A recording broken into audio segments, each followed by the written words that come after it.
we know that a bar graph is a graph drawn using rectangular bars to show how large each value is. So in case of a bar graph, what do you see? You see a number of rectangular bars, and those rectangular bars represent the value of each component of the data. Now let's see different bar graphs and how you can interpret these graphs to get useful information. Now this is a bar graph in which this data has been represented. So you see, these are different modes of travel, and these are the number of students who come by these modes of travel. So when this data is represented in a bar graph, it is visually much more appealing, and you can easily compare between the values, that is, which is more and which is less, which is maximum and which is minimum. So let's see in this graph, what do you see? Well, this is the longest bar and this is the smallest bar, isn't it? So it is pretty evident that we are talking about maximum and minimum. So let's solve some questions related to it. Now the question is, which mode of travel is used by the maximum number of students to go to school? Now definitely, if you see the values, this represents 9.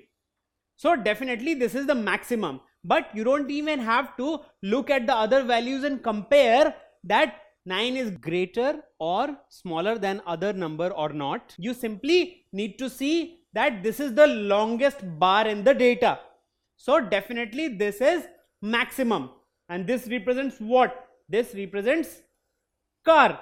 So car is the mode of travel by which maximum number of students come to school. So what do we see in this data? Car is maximum. Now what is the least preferable mode of travel used by students? Again, here you need to find out the least or the minimum value. So it's very simple.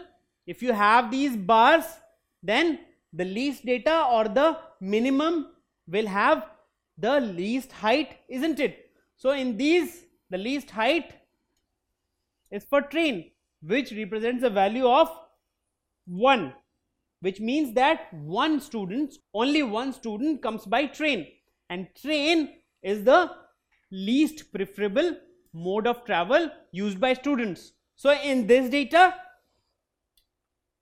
train represents the minimum value and its bar is the shortest among these.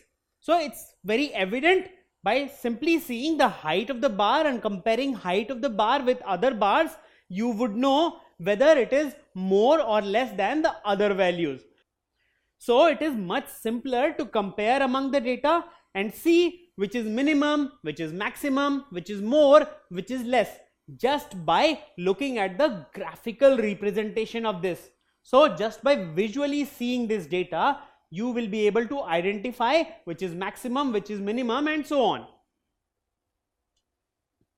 Now this is another data in which it has been represented that how many people like what type of movies. So you have 3 categories: comedy, action and drama.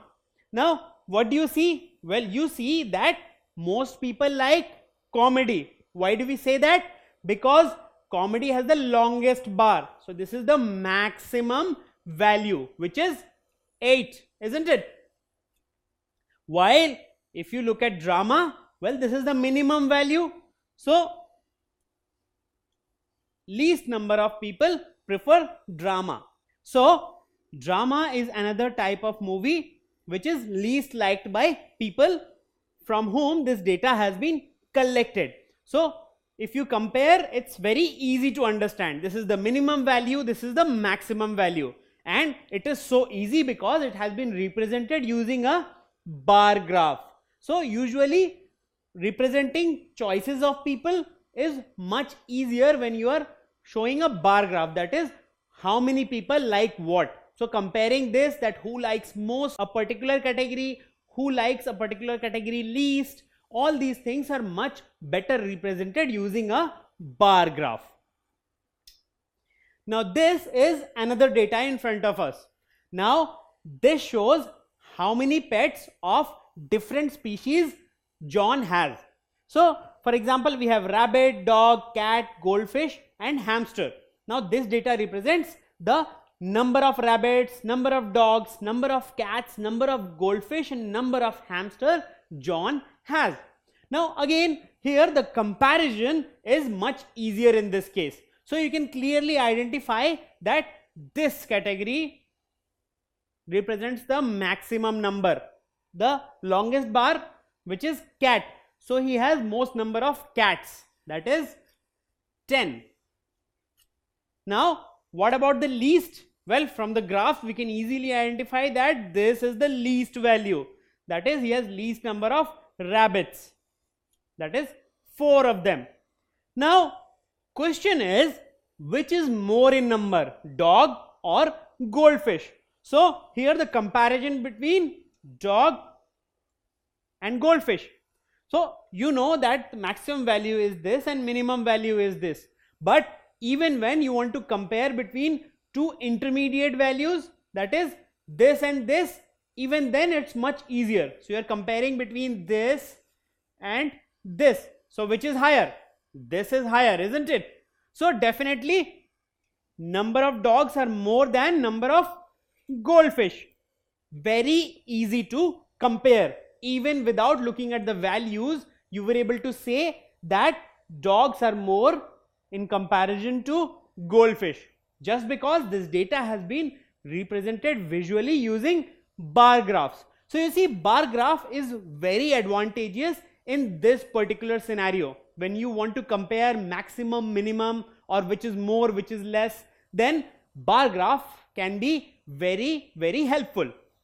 Now here we have a data in which it shows that how many people like what type of movies.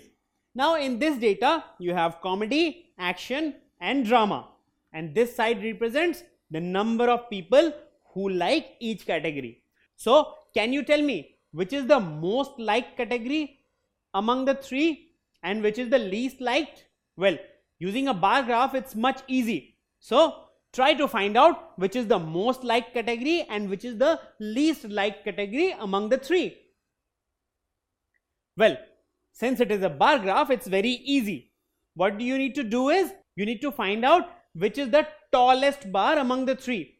Well, among the three, this is definitely the tallest bar, which represents comedy, which means comedy is liked by maximum number of people, while drama has the least height among the three, isn't it?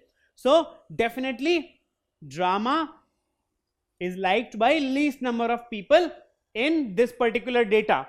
So what do we see? We see that when we compare data using bar graph, then finding out the maximum or minimum, more or less, is much easier. So a graph drawn using rectangular bars to show each value of data is known as bar graph. So whenever you use rectangular bars to represent data, it is called a bar graph. To measure maximum and minimum value, you use bar graphs. So bar graphs are very beneficial when we want to measure maximum and minimum values. This helps in comparison of values. So when you are comparing between values, which is maximum, which is minimum, which is more, which is less, then bar graph is very advantageous. Don't forget to subscribe to our channel. You can also register for free at deltastep.com to get all learning resources as per ICSE, CBSE, IB, Cambridge or any other curriculum. Over 5,000 amazing lectures across maths, science, English and social science. Our unique interactive video technology keeps you engaged, and our iDictionary feature allows you to quickly revise any concept. Master each topic at your own pace with our adaptive practice technology and 1 million plus questions. Get instant answers and detailed solutions. Be exam ready by taking unlimited mock tests, performance analysis along with actionable feedback, personal tutors to resolve your slightest of doubts. That's not all. You also get amazing prizes like PlayStations, iPads, watches, and many more, along with certificates through our Earn As You Learn program. So at deltastep.com, learning is not just fun and easy, it's rewarding too. So register for free now.